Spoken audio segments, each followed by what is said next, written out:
এরই মধ্যে আন্দোলনের নামে নাশকতায় জড়িতদের ধরতে চলছে সামরিক বেসামরিক বাহিনীর তৎপরতা। নিরাপত্তার স্বার্থে কোটা আন্দোলনের সমন্বয়কদের 6 জনকে হেফাজতে রেখেছে ডিবি। সকল প্রকার আন্দোলন প্রত্যাহারের ঘোষণাও দিয়েছে হেফাজতে থাকা সমন্বয়করা। তবুও যেন রেশ থামছে না কোটা আন্দোলনের। অন্যান্য সমন্বয়করা বলছেন, জোর করে ঘোষণাপত্রে স্বাক্ষর নেওয়া হয়েছে নাহিদ সার্জিসদের। এতে আবারও মহা আন্দোলনের ডাক দিয়েছে শিক্ষার্থীরা।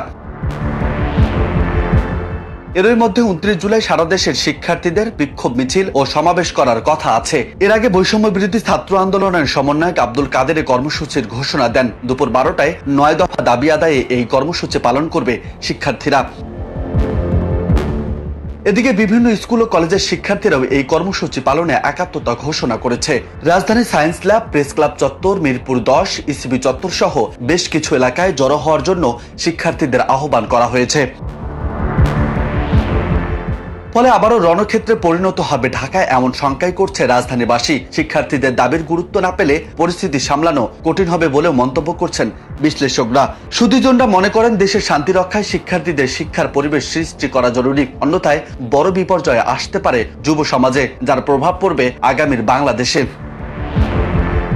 তবে আইন শৃঙ্খলা বাহিনীর সদস্যরা বলছেন, আন্দোলনের নামে জনদুর্ভোগ সৃষ্টি করলে ব্যবস্থা নেওয়া হবে।